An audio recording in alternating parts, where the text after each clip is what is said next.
Hello, my beautiful Quill tribe, and welcome back to the Quill Oracles, the podcast where writing meets intuition and we blend the mystical with the practical, one cuppa at a time.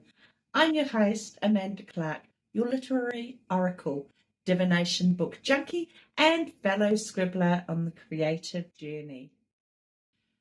Whether you're a seasoned wordsmith or someone just flirting with the idea of writing a first story, this space is your cozy corner of inspiration, insight, and just the right dose of creative ass kicking. Now, today's episode is one many of you have been waiting for because, let's be honest, nothing strikes fear into the heart of a writer than editing.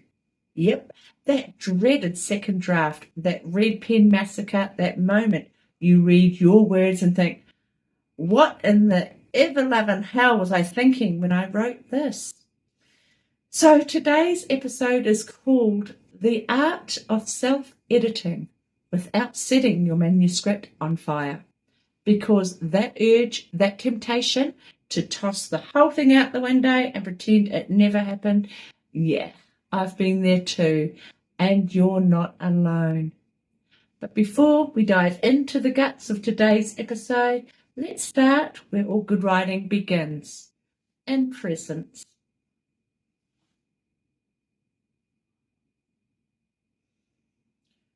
Being present, meditation. So take a deep breath in with me.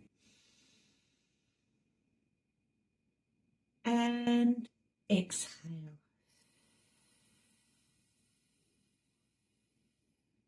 Long and soft. And again, in through the nose.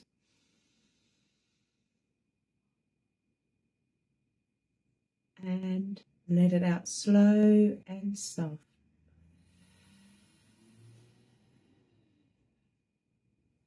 Roll your shoulders back. Wiggle your fingers. Shake it out. And clench your jaw. Yep, I see you. Roll your head. Feel your body settle into this moment. Feel the pen in your hand, the warmth of your tea, coffee, or my favourite, a good Merlot. Ground yourself because this journey, it's the sacred and editing. It's not the enemy. It's where soul of your story sharpens and starts to shine. So grab your cuppa or glass, grab your quill, your notepad, because this episode is going to be noteworthy. I'm talking golden nuggets. No bullshit advice I wish someone had told me back when I thought editing meant erasing everything and crying into my keyboard. So let's dive into this present, relaxed, and well hydrated. The art of self-editing. First things first, don't edit while you write. Let me say that for the people in the back. Don't edit while you write. It's a no-no. And that's how you kill the flow. That's how your inner critic becomes the DJ at your creative party and totally ruins the vibe. 1 minute, you're deep in the heart of a juicy scene, words tumbling out like a waterfall, and the next minute, bam, you've hit the brakes because you stopped to fix a comma or rewrite the opening sentence for the 5th time. That's not writing, that's sabotaging your own momentum. Writing is a wild ride, especially that first draft. It's meant to be raw, unpredictable, and frankly, a bit chaotic. It's like throwing all your paints into the canvas before you start shaping the masterpiece. The editing stage is where you finesse, not the creation stage. If you stop to tidy every little thing as you go, you will lose the rhythm, the emotion, the voice of what you're trying to say. And you end up writing safe, overly polished sentences that lack your own true spark. So give yourself permission to write crap. Glorious, messy, passionate crap. That's the gold mine. Let it pour out unfiltered. Remind yourself you can't edit a blank page, but you can shape a messy one in the magic later. Number 2, take a break between drafts. Seriously, step away. Let it simmer. Go stare at the ocean. Walk your dog. Declutter the junk drawer. Bake something decadent.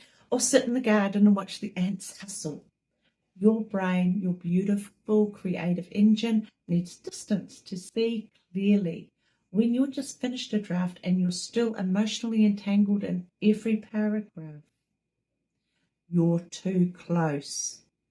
It's like trying to see the forest with your nose pressed up against a tree. Giving your manuscript some breathing space allows you to return with fresh eyes and clearer perspective. You'll notice things you couldn't see before: plot holes, awkward phrasing, pacing issues, character inconsistencies. What you thought was a brilliant metaphor might suddenly read like a sentence that had way too many wines. That's normal. It's not failure. It's all part of the process. Also, in that pause, you're giving your subconscious time to digest, rearrange ideas. Some of the best edits you'll ever make happen not in front of the screen, but when you're halfway through folding laundry or driving to the shops. Give yourself time, not as luxury, but as a necessary step in the alchemy of self-editing. Number 3, read it aloud. Yes, out aloud like a mad poet in the kitchen. Trust me on this. You'll catch clunky sentences, repetitive words, awkward phrasing. All the bits that trip you up when you read aloud. Bonus points if you do this with a cuppa in hand and a feather behind your ear for dramatic effect.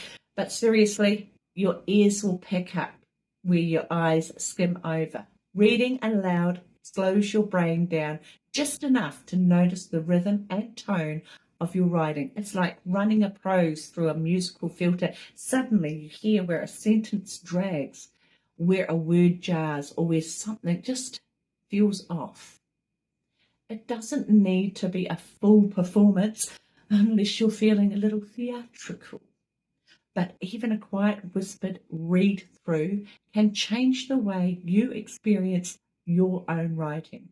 You'll hear whether your dialogue sounds like real people or robots from a low-budget sci-fi. You'll feel where a paragraph rephrases or drags, the most underrated and most effective tools a writer can use. And don't be surprised if reading aloud sparks new ideas. Sometimes saying it aloud unlocks a better phrase or helps you reframe a scene entirely. It's all part of realigning your voice and polishing your message with heart and clarity. Cool. 4, kill your darlings, but don't burn the house down. That beloved sentence you wrote at 2 a.m. under the full moon might be beautifully written, but if it doesn't serve the story, snip it.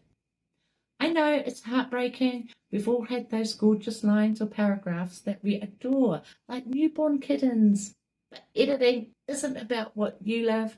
It's about what serves the reader and the story. The hard truth? Still, that doesn't mean you need to go in swinging like a demolition crew. Don't burn the whole manuscript down just because it hit a patch of cringe. Editing is delicate work. It's a sculptor's chisel, not a sledgehammer. Some things need refining. Some things need softening. And some things, yes, even the ones you adore, might need to go altogether. But it's not about erasing your voice. It's about elevating it, having it heard. And hey, you don't have to delete your darlings forever. Start a darling graveyard file. Paste your cut gems in there, and you'll never know when those luscious metaphor or the cheeky dialogue might fit perfectly into a future piece. Keep the magic. Just be smart about where it lives. Number 5, zoom out before you zoom in. Start big, structure, flow, chapter arcs, then move into smaller edits, sentence, rhythm, word choice, and typos. Think of it like painting a house. You don't start with the window trim while the walls are still half painted. Yet so many writers do exactly that.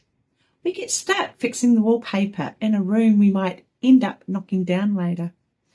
Zooming out first is about making sure the foundations of your manuscript are solid before you start decorating. Look at the whole story. Does it make sense? Does the plot arc feel natural?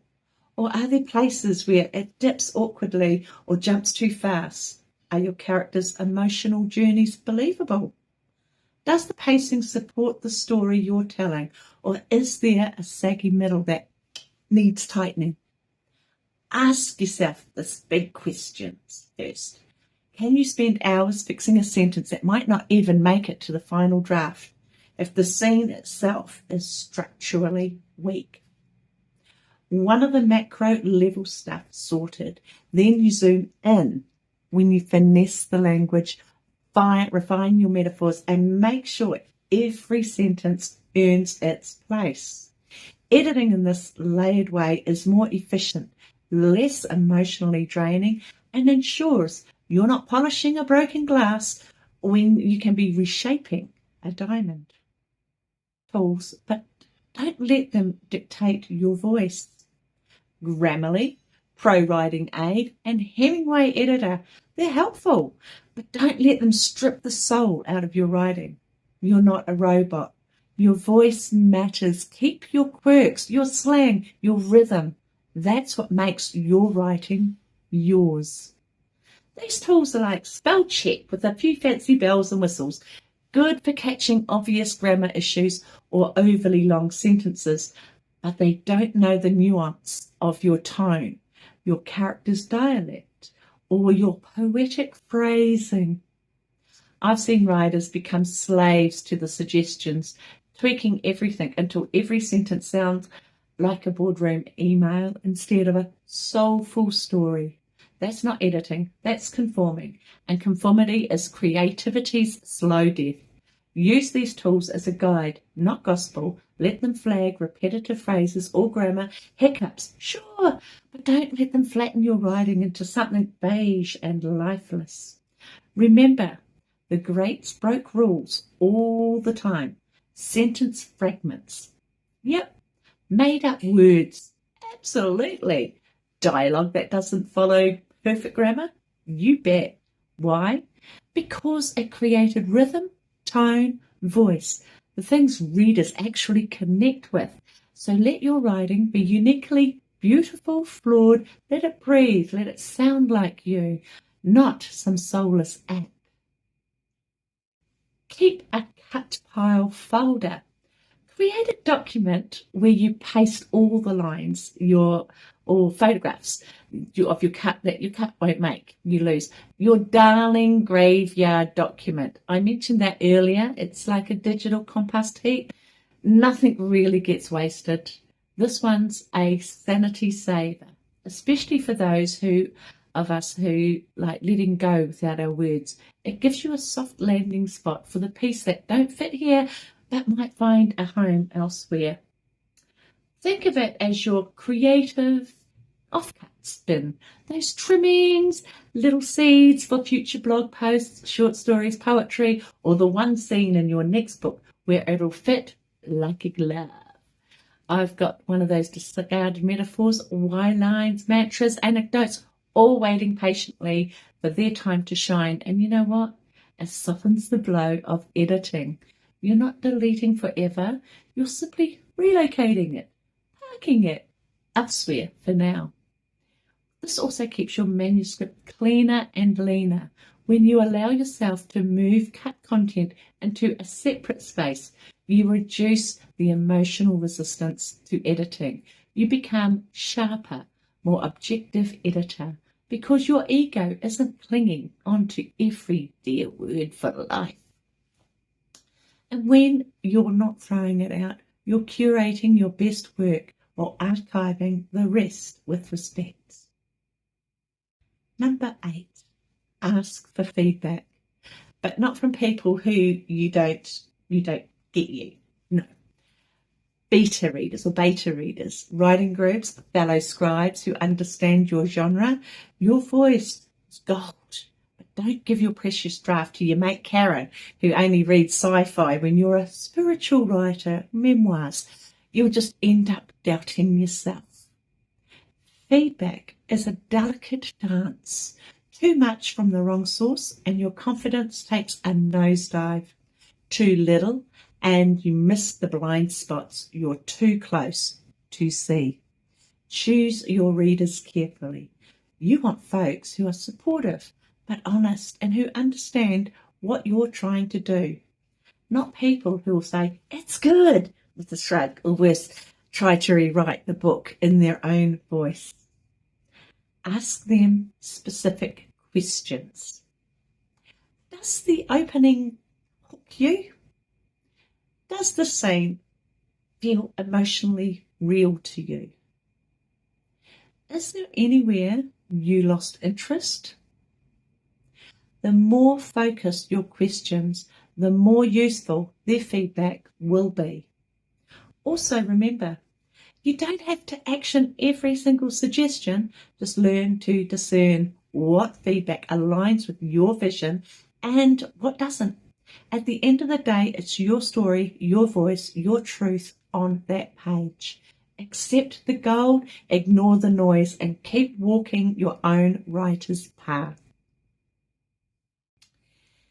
Here's a last-minute takeaways.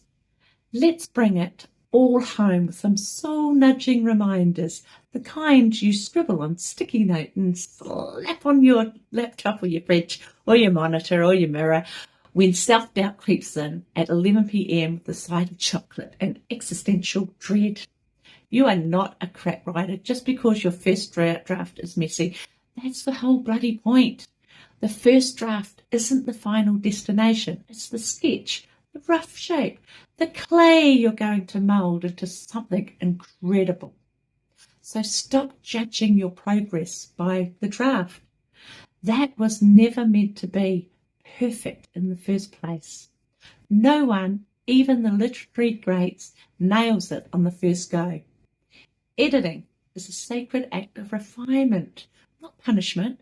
It's not about hacking your work to bits because you think you're not good enough. It's about gently sculpting what's already beautiful. It's where the heart of your writing starts to shimmer. It's your whispering, "Hey, story, let's make you shine even brighter." Your voice is the jewel. Editing is the polishing cloth, not the demolition team.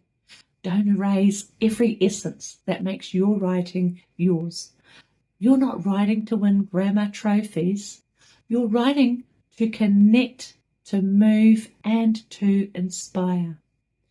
Let your weird, wonderful, raw voice be heard. Don't edit out your essence trying to sound proper. There's no badge for sounding like a grammar textbook. Readers want to feel something, not get a lecture in sentence structure. So if you say bloody hell or bugger this or you know what I mean, keep that. That's your magic. That's what makes your words alive. Bottom line, you've got this. Editing is just part of your alchemical process. You're not broken. You're blooming. Before I let you go, let me whisper about a little book that's close to my heart and maybe soon it'll be close to yours. It's called Spirit Animal Oracles, your spirit animal pocket companion, and it's not just a book, it's a sacred little talisman in your paper form. Think of it as your intuitive bestie that fits in your handbag or your glove box, your beach tote, ready to guide you whenever you need cosmic nudge or a dose of reassurance. Each page brings you a spirit animal message and a blend of ancient symbolism, intuitive wisdom, and a gentle reminder, the power already within you. You don't need to pull a card or consult a reader. Just clear your energy, set your intention, flip through, and land on the page that is meant for you. I did a spirit animal guidance reading from my book before I sat down to write this podcast, and this is what the page opened up to. Owl. Wisdom, intuition, the ability to see what others do not. Owl says trust in your wisdom and intuition. Look beyond the surface to see the deeper truths others may miss. My mantra, my intuition guides me to unseen truths. I'm asking you to go deeper into your writing to find the truths that may have missed in your draft. So whether you're seeking strength, calm, direction, or just a whisper that you're not alone, it's in there. And just quietly, it's a beautiful gift too for your bestie, your sister, or your workmate who's going through a rough patch, or even your skeptical but curious partner who pretends to believe in this stuff but always reads messages over your shoulder. You can grab your copy now from bit.ly/spiritanimal-oracle. Wow. Tell them Amanda sent me in the promo code at checkout for 10% off your copy. All my books have free shipping too. You can grab them at karulifestylist.com. Words of wisdom.